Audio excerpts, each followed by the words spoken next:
जय श्री कृष्ण। ओम नमो भगवते वासुदेवाय। धर्मराज युधिष्ठिर बोले कि हे भगवान, वैशाख मास के कृष्ण पक्ष की एकादशी का क्या नाम है, उसकी विधि क्या है तथा उसके करने से क्या फल प्राप्त होता है, आप विस्तार पूर्वक मुझसे कहिए। मैं आपको नमस्कार करता हूँ। श्री कृष्ण कहने लगे कि हे राजेश्वर, इस एकादशी का नाम वरुथनी एकादशी है। यह सौभाग्य देने वाली है, सब पापों का नष्ट करने वाली है तथा अंत में मोक्ष देने वाली है। इस व्रत को यदि कोई अभागिनी स्त्री करे तो उसको सौभाग्य मिलता है। इसी वरुथनी एकादशी के प्रभाव से राजा मानधाता स्वर्ग को गए थे। वरुथनी एकादशी का फल 10,000 वर्ष तक तप करने के बराबर होता है। कुरुक्षेत्र में सूर्य ग्रहण के समय एक मन स्वर्ण दान करने से जो फल प्राप्त होता है, वही फल वरुथनी एकादशी के व्रत करने से मिलता है। वरुथनी एकादशी के व्रत को करने से मनुष्य इस लोक में सुख भोग कर परलोक में स्वर्ग को प्राप्त होता है। शास्त्रों में कहा गया है कि हाथी का दान घोड़े के दान से श्रेष्ठ है, हाथी के दान से भूमि का दान श्रेष्ठ है, भूमि के दान से तिलों का दान, तिलों के दान से स्वर्ण का दान तथा स्वर्ण के दान से अन्न का दान श्रेष्ठ है। अन्न दान के बराबर कोई दान नहीं है। अन्न दान से देवता, पितर और मनुष्य तीनों तृप्त होते हैं। शास्त्रों में इसको कन्यादान के बराबर माना गया है।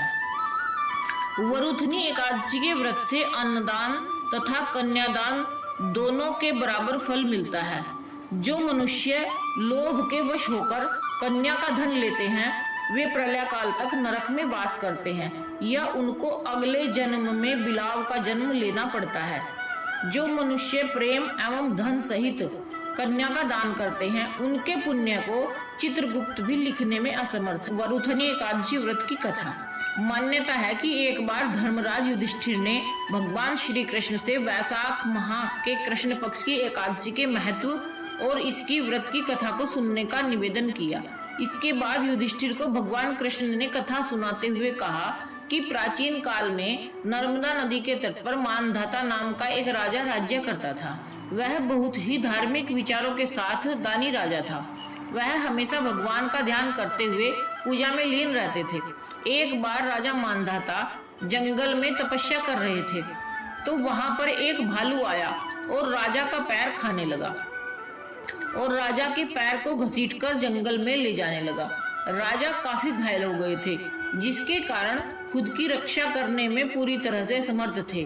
तब राजा मानधाता ने अपनी रक्षा के लिए विष्णु भगवान से प्रार्थना की। राजा की पुकार सुनकर भगवान विष्णु ने अपने चक्र से भालू को मारकर उनकी रक्षा की।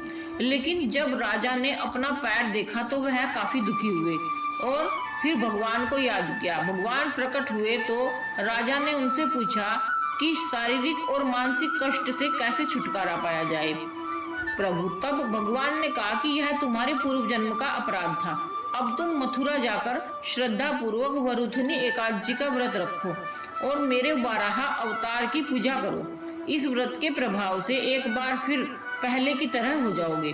तब राजा ने भगवान को प्रणाम किया और मथुरा चले गए। वहां पर भगवान की श्रद्धा पूर्वक आराधना की। इस व्रत के प्रभाव से उन्हें अपना पैर वापस मिल गया और उन्हें हर तरह के दुखों से छुटकारा मिल गया। इस प्रकार वरुथनी एकादशी के प्रभाव से सभी कष्टों से मुक्ति मिल जाती है। जय श्री कृष्ण। ओम नमो भगवते वासुदेवाय।